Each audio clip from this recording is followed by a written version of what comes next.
بسم الله الرحمن الرحيم. السلام عليكم ورحمة الله وبركاته. الحمد لله نحمده ونستعينه ونستغفره ونعوذ بالله من شرور أنفسنا وسيئات أعمالنا. من يهده الله فلا مضل له ومن يضلل فلن تجد له وليا مرشدا. وأشهد أن لا إله إلا الله وحده لا شريك له وأشهد أن محمدا عبده ورسوله. اللهم صل وسلم وبارك على نبينا محمد وعلى آله وصحبه وسلم تسليما مزيدا. وبعد إخواني وأخواتي في الدين عزكم الله. Bapak ibu saudara-saudari sekalian yang dimuliakan oleh Allah Subhanahu wa taala. Alhamdulillah, kita bersyukur kepada Allah atas nikmat yang Allah berikan kepada kita sehingga kita kembali hari ini bisa berkumpul di tempat yang mulia ini. Mudah-mudahan pertemuan ini akan menjadi pertemuan yang diberkati oleh Allah Subhanahu wa taala dan membawa kebaikan bagi diri kita semua. Amin ya rabbal alamin. Ikhwani wa akhwati fid din, azzakumullah. Tema kita subuh ini adalah kita akan berbicara tentang masalah pakaian. Pakaian ini adalah satu perkara yang juga dibahas di dalam agama Islam.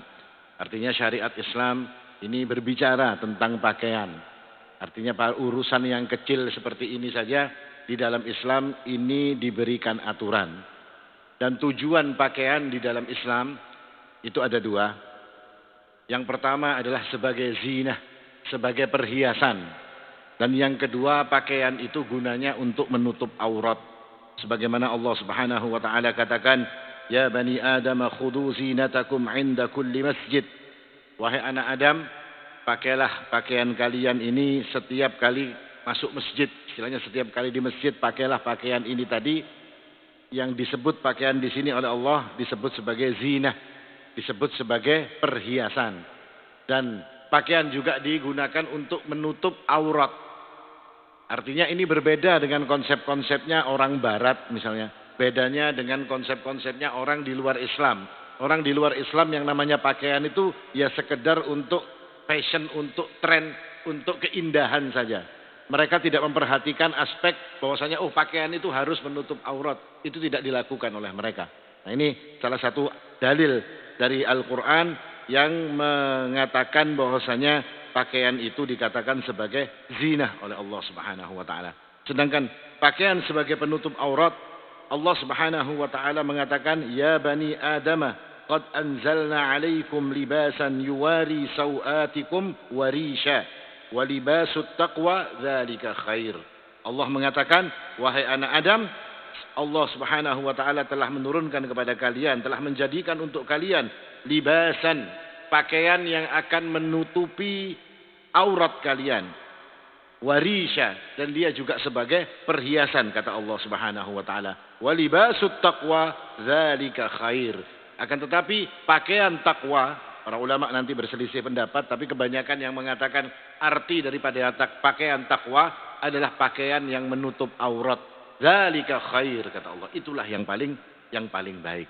Lalu bagaimana dengan orang-orang? Apa pendapat Allah Subhanahu wa taala atau penjelasan Allah, pendapat Islam tentang orang-orang yang berpakaian tapi tidak menutup auratnya?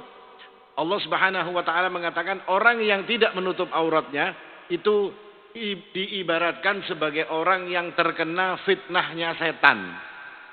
Artinya kalau ada orang memakai pakaian lalu dia ada auratnya yang terbuka dari pakaiannya tersebut, maka orang ini dikatakan di dalam ayat tersebut sebagai orang yang terkena fitnahnya setan. Allah mengatakan, "Ya bani Adam, la yaftinannakumus syaitanu kama akhraja abawaykum minal jannati yanzi'u anhuma libasahuma liyuriyahuma sawatihima." Wahai anak Adam, janganlah kamu terfitnah oleh setan. Sebagaimana dulu dia telah mengeluarkan orang tua kalian, Adam dan Hawa, ke bumi ini dikeluarkan dari surga. Dan setan pada saat itu yanzi'u anhuma libasahuma. Apa yang dilakukan oleh setan sampai apa yang terjadi? Ketika Adam alaihissalam tergoda oleh setan, terbuka pakaiannya sehingga auratnya pun terlihat. Nah, ini kata para ulama, ayat ini mengatakan bahwasanya orang yang tidak menutup auratnya itu sama dengan orang yang terkena fitnah oleh setan. Artinya ya 11-12 lawan setan, ibaratnya kawan lawan setan dengan sebab orang ini terbuka auratnya. Maka ini jadi perhatian bagi kita. Artinya pakaian yang kita pilih itu hendaknya memenuhi dua aspek ini tadi. Yang pertama adalah pakaian itu sebagai perhiasan dan pakaian itu adalah sesuatu yang bisa menutup aurat kita. Karena kita takut bahwasanya dengan terbukanya aurat kita, maka kita akan termasuk ke dalam golongan orang-orang yang Allah Subhanahu wa taala katakan terkena fitnahnya setan. Nah, ini masalah pakaian. Lalu ada beberapa masalah lagi, itu sebagai mukaddimah. Ada beberapa masalah lagi yang berkaitan dengan pakaian dan yang mungkin kita perlu untuk lebih membedahnya lebih dalam di dalam masalah ini adalah masalah yang juga berhubungan dengan pakaian, yakni masalah isbal. Masalah isbal adalah masalah yang sering kita bahas. Masalah isbal terkadang kita menerima informasi di dalam masalah isbal ini tidak lengkap. Terkadang orang menyampaikan cuma apa yang menjadi pendapat dia dan menyalahkan pendapat yang lain. Terkadang ada yang memakai pendapat yang A, menyalahkan yang B. Memakai yang B, menyalahkan yang A. Maka di kajian kita kali ini, kita akan mencoba untuk membahas secara berusaha untuk membahasnya secara penuh. Sehingga kita jadi tahu apa kedudukan hukum isbal di dalam Islam. Bagaimana kita tahu? Isbal itu bermakna menjulurkan kain atau menjulurkan pakaian melebihi mata kaki. Nah, di dalam masalah ini para ulama berselisih pendapat sebenarnya. Ada 3 pendapat di dalam masalah isbal. Yang pertama mengatakan bahwasanya isbal itu haram secara mutlak. Artinya kalau isbal itu ya haram, tidak boleh. Orang yang menjulurkan pakaiannya melebihi mata kakinya maka dia berdosa. Mereka berdalil dengan hadis Nabi SAW bahwasanya apa-apa yang berada di bawah mata kaki maka dia di neraka, kata Nabi SAW. Seperti disebutkan di dalam hadis, ma asfala minal ka'bain minal izar finnar. Apa yang berada di bawah mata kaki dari pakaian, dari sarung mereka, maka ini akan menjadi sebab di neraka, kata Rasul SAW. Sehingga banyak orang yang memakai dengan cuma berpegang dengan pada hadis ini, lalu mengatakan bahwasanya hukum isbal adalah haram. Dan ini diikuti oleh seperti misalnya Imam Ibnu Hajar Al-Asqalani, diikuti oleh Al-Imam Az-Zahabi, juga diikuti oleh Syekh bin Baz, Syekh Muhammad bin Saleh Al-Utsaimin, dan kebanyakan para ulama mutaakhirin mereka mengikuti apa yang dikatakan oleh Syekh Utsaimin, Syekh bin Baz, Imam Ibnu Hajar Al-Asqalani dan yang lain-lainnya mengatakan bahwasanya hukum isbal itu haram secara mutlak berdasarkan hadis tersebut. Pendapat yang kedua, ini pendapat dari kalangan Syafi'iyah. Dari kalangan Syafi'iyah tidak mengatakan bahwasanya isbal itu akan menjadikan orangnya seperti hadis di atas masuk dalam neraka, tidak. Karena mereka mengaitkan dengan hadis-hadis yang lain, maka kalangan Syafi'iyah sebagaimana dijelaskan oleh Al-Imam An-Nawawi rahimahullahu taala bahwasanya isbal ini hukumnya adalah makruh, tapi dia tidak sampai pada derajat haram. Al-Imam An-Nawawi mengatakan la yajuzus sadl. As-sadl dengan isbal itu sama. Fi sholati wala fi ghairiha lil khuyala. Tidak boleh menjulurkan pakaian tadi, kata Imam An-Nawawi, dalam solat atau di luar solat lil khuyala, untuk dilakukan itu dengan kesombongan. Wa amma li ghairil khuyala fi sholati fahuwa khafif. Akan tetapi kalau dia melakukan itu di luar kesombongan, maka fahuwa khafif. Ini lebih ringan. Nah, dari ini dikumpulkan dari pendapat-pendapat Syafi'iyah, maka kebanyakan di antara mereka mengatakan bahwasanya hukum daripada isbal adalah makruh. Artinya kalau kita isbal tidak yang langsung neraka, enggak, tapi itu hukumnya adalah hukum yang makruh. Nah, ini hukum yang kedua. Lalu hukum yang ketiga, ini adalah pendapat jumhur ulama. Artinya jumhur ulama ini kebanyakan para ulama. Hukum pendapat atau penjelasan hukum ini dikeluarkan oleh seperti contohnya ulama-ulama Hanafiyah dan juga ulama-ulama dari kalangan Hanabilah, Imam Ahmad bin Hanbal, di antaranya adalah Ibnu Taimiyah rahimahullahu taala, di antaranya juga Ibnu Qudamah, di antaranya juga adalah Ibnu Muflih dan yang lain-lainnya dari kalangan Hanabilah, juga dari kalangan pendapat dari kalangan ulama-ulama Malikiyah. Artinya ini adalah pendapatnya jumhur ulama. Namanya jumhur itu kebanyakan ulama. Seperti apa pendapatnya mereka? Bahwasanya isbal itu hukumnya adalah mubah, boleh orang isbal. Selama dia tidak menjadikan isbalnya itu diiringi dengan khuyala, dengan kesombongan. Nah ini yang ana kira cukup menarik untuk dibahas. Seperti apa sih dalil mereka ini? Karena kita pada hari ini kan cuma diberikan penjelasan bahwasanya yang namanya isbal haram mutlak. Seperti itu kalau Pak. Haram mutlak, tidak boleh orang isbal. Sehingga kalau ada orang isbal, wah ini calon-calon ahli neraka ini berjalan di muka bumi ini ya kalau. Tapi bagaimana ini orang-orang yang mengatakan ini jumhur ulama, malah bukan pendapat ulun, tapi jumhur ulama. Jumhur ulama itu artinya kebanyakan ulama. Seperti apa pendapat mereka? Mereka mengatakan bahwasanya di dalam masalah isbal ini ada dua hadis yang harus diperhatikan. Karena Rasul Shallallahu Alaihi Wasallam ketika berbicara tentang isbal, beliau mengatakan ma asfala minal ka'bain minal izari finnar. Yang di bawah mata kaki itu di neraka. Ini adalah kata mereka perkataan Nabi Shallallahu Alaihi Wasallam secara umum. Pendapat perkataan beliau secara umum. Sedangkan perkataan beliau secara khusus itu beliau sallallahu alaihi wasallam mengatakan la yanzurullahu ila man jarra thawbahu khuyala. Allah tidak akan melihat kepada orang yang menjulurkan pakaiannya yakni isbal dalam keadaan khuyala, dalam keadaan dia sombong. Nah, kata jumhur ulama, hadis yang mengatakan atau diiringi dengan khuyala dengan sifat sombong tadi ini sebagai takyid, sebagai pengkhusus. Artinya ini bicara secara umum, yang ini bicara secara khusus. Seperti contohnya, gampangnya seperti ini. Di dalam masalah zihar, di dalam surat Al-Mujadalah, itu Allah Subhanahu wa taala mengatakan orang yang ingin membulihi zihar, dia mencerai istrinya dengan perkataan zihar. Lalu Allah Subhanahu wa taala mengatakan orang yang menginginkan istrinya ini untuk kembali lagi, artinya mau menghendak membuliki istrinya, maka yang harus dilakukan fatahriru raqabah. Orang ini disuruh membebaskan budak. Allah Subhanahu wa taala mengatakan kalau kamu ingin membuliki binimu, salah satu diat, salah satu kafarah yang harus kamu bayar di antaranya, yakni pilihan daripada kafarah itu tadi adalah fatahriru raqabah, bebaskan budak. Orang akan bertanya, ini kalimat secara umum. Bebaskan budak. Budak yang seperti apa? Budaknya seperti apa? Tidak dijelaskan dalam ayat ini. Kenapa? Karena ayat ini umum. Tapi penjelasan daripada ayat ini ada di dalam surat An-Nisa. Allah Subhanahu wa taala mengatakan, "Wa may yaqtul mu'minan khata'an fatahriru raqabatin mu'minah."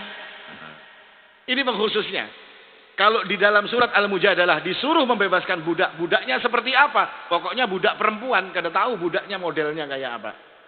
Yahudi kah budak itu, musyrik kah budak itu, atau Nasrani kah atau Muslim kah budak itu, kita tidak dijelaskan dalam hal itu. Kenapa? Karena dalilnya sifatnya umum. Pengkhusus daripada dalil ini tadi di dalam surat An-Nisa, fatahriru raqabatin mu'minah. Bebaskan budak itu artinya budak yang beriman. Nah ini muqayyadnya, namanya muqayyad di dalam masalah ini. Demikian pula dalam masalah isbal. Secara umum isbal itu dikatakan sebagai sesuatu yang haram dan masuk neraka. Akan tetapi secara muqayyadnya atau pengkhususnya mengatakan bahwasanya isbal itu diiringi dengan khuyala. Maka disimpulkan oleh para ulama, dan ini juga dijelaskan oleh Al-Imam Asy-Syaukani, bahwasanya kata beliau wajib hukumnya untuk membawa yang umum kepada yang khusus. Artinya apa Pak? Namanya isbal itu akan masuk neraka dengan syarat ketika isbalnya itu diiringi dengan kesombongan. Nah ini, dan hadis-hadis yang menjelaskan tentang kesombongan ini banyak, tidak sedikit. Banyak sekali hadisnya. Seperti Rasul sallallahu alaihi wasallam mengatakan, "Bainama rajulun yamshi fi hullatin tu'jibuhu nafsuhu murajjilu jimmatihi id khasafallahu bihi fahuwa yatajaljalu ila yaumil qiyamah." Ada seorang laki-laki, kata Nabi SAW, dia berjalan dengan perhiasannya, tu'jibuhu nafsuh, dirinya ini membanggakan sekali. Dia bangga dengan dirinya ini, bangga sekali dengan keadaannya yang begitu hebat. maka rambutnya pun disisir menghadap ke belakang. Maka Allah Subhanahu wa taala kemudian menenggelamkan orang ini, kata Nabi sallallahu alaihi wasallam, wa huwa yatajaljal, dan dia kemudian yatajaljal, yakni timbul tenggelam berteriak-teriak sampai nanti pada hari kiamat. Nah, ini dikaitkan juga oleh Nabi sallallahu alaihi wasallam dengan khuyala, dengan tu'jib nafsah, kata tu'jibu nafsuh, dirinya menjadi bangga dengan dirinya. Artinya ada kesombongan. Hadis yang lain juga mengatakan bahwasanya ketika Abu Bakar As-Siddiq ditanya oleh Nabi, berkata kepada Nabi bahwasanya Abu Bakar ini satu sisi bajunya selalu melorot ke bawah. Maka Nabi SAW mengatakan, innaka lasta mimman yaf'al dzalika khuyala. Engkau wahai Abu Bakar, meskipun pakaianmu itu isbal, melorot ke bawah, tapi kamu melakukannya tidak dengan kesombongan.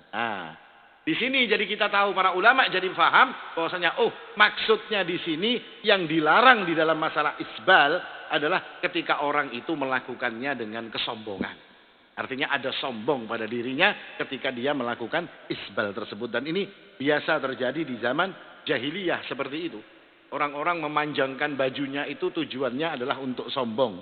Mungkin berbeda dengan pada hari ini, menutupi mata kaki mungkin ya biasa, menjadi sesuatu yang adi, yang umum berlaku di kalangan manusia. Nah, ini dalil yang diungkapkan oleh para ulama yang mengatakan bahwasanya yang namanya isbal itu boleh selama tidak diiringi dengan kesombongan. Nah, mungkin dalil itu saja tidak cukup bagi kita. Kita ingin melihat seperti apa salafus saleh memahami perkara ini. Dalam riwayat Ibnu Mas'ud radhiyallahu anhu itu isbal. Kurang salaf apa kalau Ibnu Mas'ud ini? Sahabat Rasul sallallahu alaihi wasallam. Innahu kana yusbilu izarah. Ibnu Mas'ud itu orangnya mengisbalkan pakaiannya. Artinya sarungnya itu panjang, melebihi dari mata kaki. Faqala innahu rajulun hamisyasyaqain. Ibnu Mas'ud ini kakinya kecil. Makanya kan ada peristiwa ketika Ibnu Mas'ud naik pohon, terus terbuka kakinya kecil. Terus orang-orang tertawa dengan sebab melihat kaki Ibnu Mas'ud yang kecil.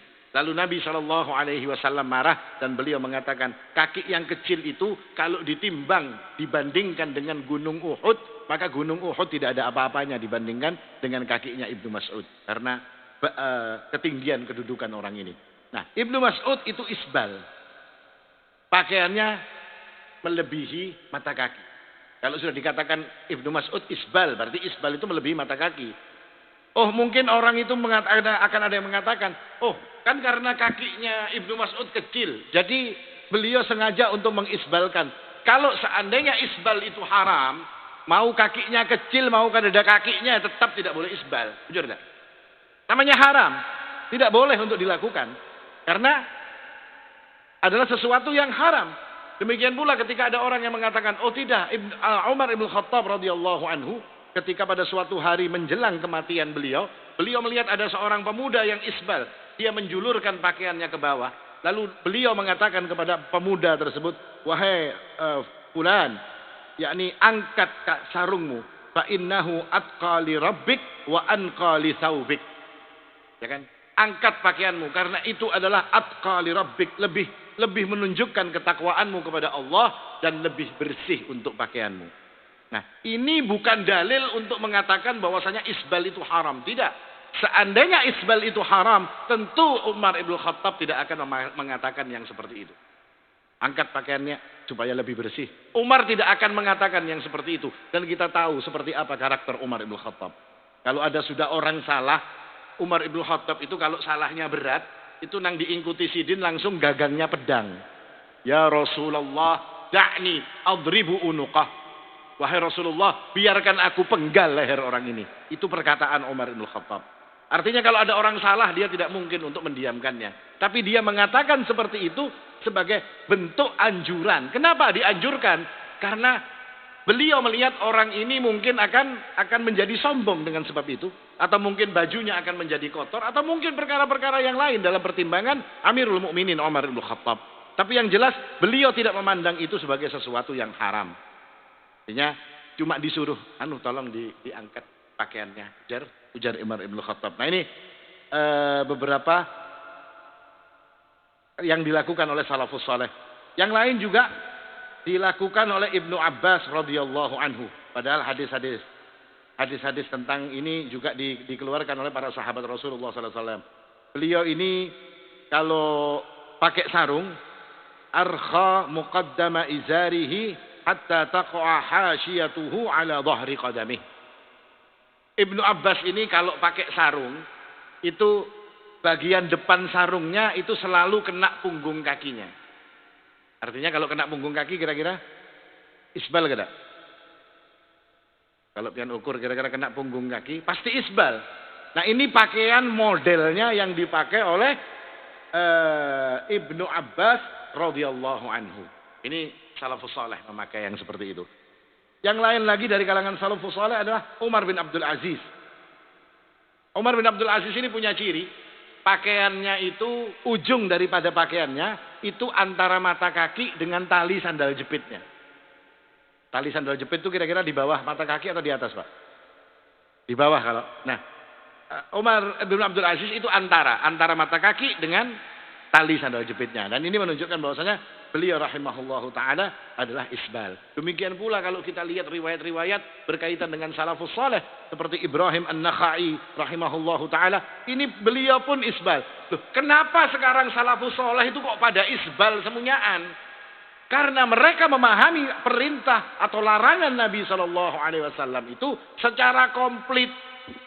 Artinya apa secara komplit? Mereka tahu bahwasanya oh ini hukum secara mutlak, ini hukum secara muqayyad. Bagaimana cara mendudukkan dua hukum yang sepertinya berbeda? Mereka akan meletakkan ini sesuai dengan porsinya masing-masing, tidak asal-asalan comot. Oh, saya mau ikut hadis ini sudah, saya tidak mau ikut hadis itu. Tidak, tapi salafus saleh itu mengumpulkan semua pendapat tadi, semua hadis Nabi, lalu kemudian mereka memahaminya berdasarkan apa yang mereka faham daripada perkara-perkara tersebut. Contoh lain lagi, bahwasanya Nabi Shallallahu Alaihi Wasallam, atau mungkin ada orang yang mengatakan, loh isbal sendiri itu sudah sombong. Nah, orang mengatakan seperti itu kan, pernah kan Pak dengar? Loh isbalnya sendiri itu sudah sombong. Apa dalilnya? Dalilnya ada. Dalil dari perkataan Jabir radhiyallahu anhu.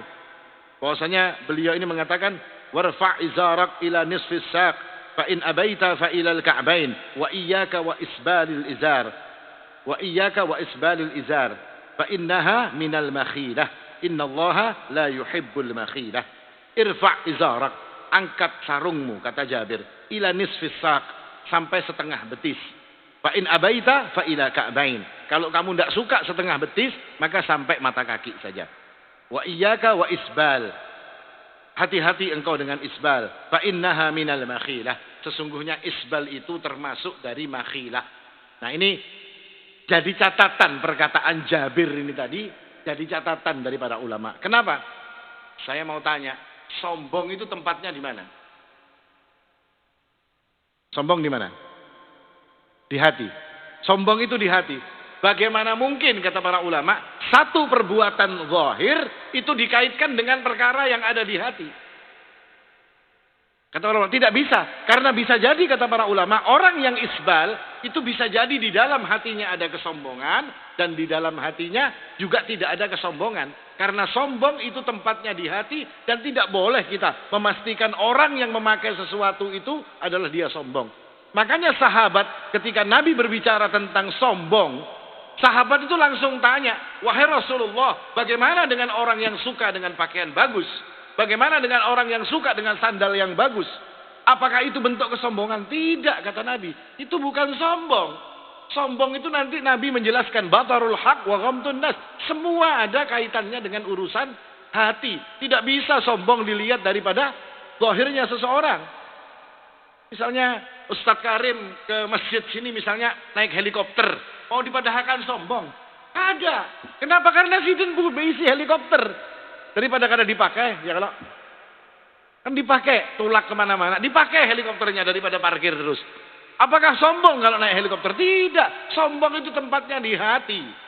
Dan sombong tidak ada kaitannya dengan urusan kekayaan. Nabi SAW pernah mengatakan dalam satu riwayat bahwasanya ada orang miskin yang sombong. Nabi menceritakan tentang orang yang tidak dilihat oleh Allah, tidak diajak bicara oleh Allah, dan tidak dibersihkan, tidak diampuni dosanya oleh Allah Subhanahu wa taala. Salah satu dari mereka, Rasul mengatakan siapa? Wa'ailun mustakbir, orang miskin tapi sombong. Sombong bukan urusannya dengan dimilikinya harta. Miskin kere pun juga bisa sombong. Dengan sebab apa karena sombong itu adalah urusan-urusan yang berada di dalam hati. Maka perkataan Jabir ini, beliau melihat mungkin aghlab, secara umum orang-orang yang isbal pada zaman beliau itu adalah melakukannya dengan kesombongan. Tapi apakah bisa dipakai sampai hari ini? Tidak tentu dipakai. Karena sombong yang ada, yang dimaksud sombong di sini adalah perkara-perkara yang berkaitan dengan hati. Contoh yang lain lagi. Suatu hari Nabi SAW melihat orang makan dengan tangan kiri. Maka kata Nabi, pakai tangan kanan. Tidak bisa wahai Rasulullah. Pakai kata Nabi dengan tangan kanan. Tidak bisa kata orang ini tadi. Tidak bisa, tidak bisa, tidak bisa kata Rasul SAW. Lalu dikatakan, orang ini tidak mau makan dengan tangan kanan dengan sebab sombong. Tapi catatannya satu Pak. Yang mengatakan ini Nabi. Dan Nabi itu tahu, oh ini modelnya orang kayak ini. Oh ini modelnya orang kayak ini. Dan para ulama itu selalu sifatnya seperti itu. Mereka bisa tahu, oh ini orang ini modelnya kayak ini, harus dipadahi seperti ini. Makanya kalau antum melihat hadis-hadis yang berbicara tentang isbal yang dilarang, atau isbal yang dilarang berkaitan dengan sombong, itu hadis-hadisnya kebanyakan selalu berkaitan dengan person. Artinya Nabi langsung ngomong kepada orang. Nabi memberikan contoh seseorang. Artinya apa? Ini bicaranya langsung kepada orang. Kenapa Nabi tahu kalau ngomong dengan orang ini tadi? Karena beliau mendapatkan wahyu.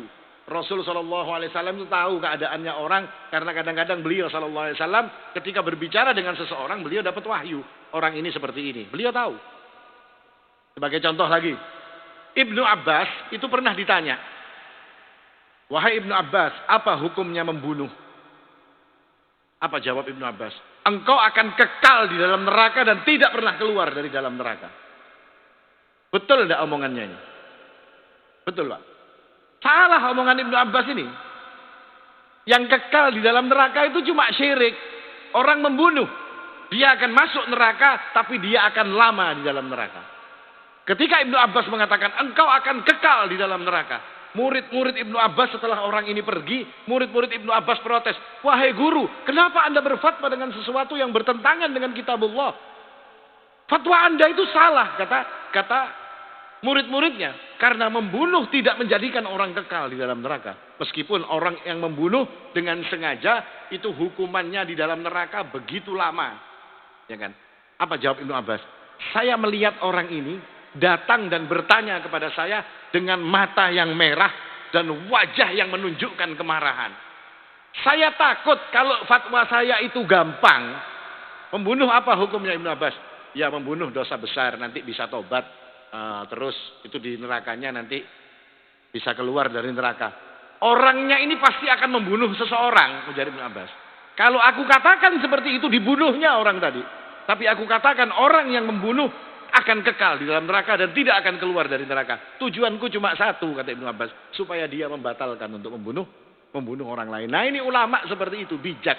Nah ini bandingan dari apa? Bandingan daripada apa-apa yang dilihat oleh Nabi SAW dan berkaitan dengan orang-orang yang isbal tadi. Orang-orang yang isbal, kebanyakan langsung Nabi ngomong kayak dengan Abu Bakar As-Siddiq. Dengan yang lain-lainnya, Rasul SAW itu langsung mengatakan isbal, kamu jangan isbal, kamu jangan ini, kamu jangan ini. Ini langsung berkaitan dengan orang-orang ini tadi. Maka kesimpulannya bahwasanya hukum daripada isbal, ini kita mempelajari hukum bukan untuk menyalahkan yang satu dengan yang lain, tidak. Supaya kita tahu. Karena terkadang ada orang yang justru melihat orang yang, ya mungkin orang pegawai kantoran kan, kadang-kadang kalau di kantor kan kada boleh kalau celananya cingkrang-cingkrang ya. Kalau melihat yang seperti ini, padahal ini teman kita juga, soleh juga dia, Masya Allah. Akhirnya kita melihat seolah-olah orang ini kurang kesolehannya dengan sebab dia isbal. Seolah-olah orang ini rusak manhajnya dengan sebab orang ini isbal. Nah, padahal tidak. Padahal isbal itu adalah perkara yang memang diperselisihkan oleh para ulama. Pendapat pertama mengatakan haram secara mutlak. Fadhal antum ikuti perkara ini. Silahkan antum ikuti perkara ini. Pendapat kedua mengatakan ini adalah makruh. Artinya perkara-perkara yang kurang disukai. Pendapat yang ketiga mengatakan boleh orang itu melakukan isbal dengan syarat dia tidak boleh mengiringinya dengan khuyala, dengan kesombongan. Tapi prakteknya hari ini justru yang isbal ini yang tidak sombong, yang tidak isbal malah yang sombong. Ya kalau yang celananya cingkrang justru yang sombong, terbalik. Kalau Nabi mengatakan bukan itu. Yang sombong itu justru yang memanjangkan pakaiannya, dan ini adalah apa-apa yang dilakukan oleh orang-orang jahiliyah. Dan satu lagi para ulama yang mengatakan bahwasanya isbal itu adalah sesuatu yang boleh. Mereka berdalil dengan suatu hari Nabi SAW khasafatis syams. Suatu hari itu matahari sedang gerhana. Wa nahnu 'inda Nabi sallallahu alaihi wasallam. Dan kami berada di sisi Nabi sallallahu alaihi wasallam. Faqama yajurru thawbahu musta'jilan hatta atal masjid. Dan Nabi sallallahu alaihi wasallam kemudian berdiri cepat yajurru thawbahu. Nabi ini menyeret pakaiannya, isbal. Pakaiannya turun ke bawah, menyeret pakaiannya musta'jilan hatta atal masjid. Lalu sampai datang ke masjid, Nabi itu dalam keadaan menyeret pakaiannya. Mungkin ada yang mengatakan, loh, itu kan Nabi karena tergesa-gesa. Yang namanya Nabi, kalau perkara itu adalah sesuatu yang haram, Nabi tidak mungkin pernah melakukan hatta 1 detik. Ya kan? Tidak ada ceritanya Nabi Muhammad minum khamr, tidak ada. Mencicipi aja, Nabi tidak pernah melakukan yang seperti itu. Tidak ada satupun perkara yang diharamkan oleh Allah dan Rasulnya Shallallahu Alaihi Wasallam lalu Nabi melakukan, tidak ada. Nah, makanya di sini para ulama kemudian menjadikan ini dalil bahwasanya yang namanya isbal itu boleh selama tidak ada kesombongan. Ini pendapat yang ketiga. Pendapat kedua tadi makruh, pendapat yang ketiga itu boleh selama tidak diiringi dengan kesombongan. Nah, ini kira-kira 3 pendapat yang ada di dalam masalah isbal. Ini kira-kira yang bisa disampaikan. Ada yang ditanyakan? Ada tak? Insyaallah. Mudah-mudahan bermanfaat. أقول قولي هذا والحق عند الله سبحانك اللهم بحمدك أشهد أن لا إله إلا أنت أستغفرك وأتوب إليك ثم السلام عليكم ورحمة الله وبركاته.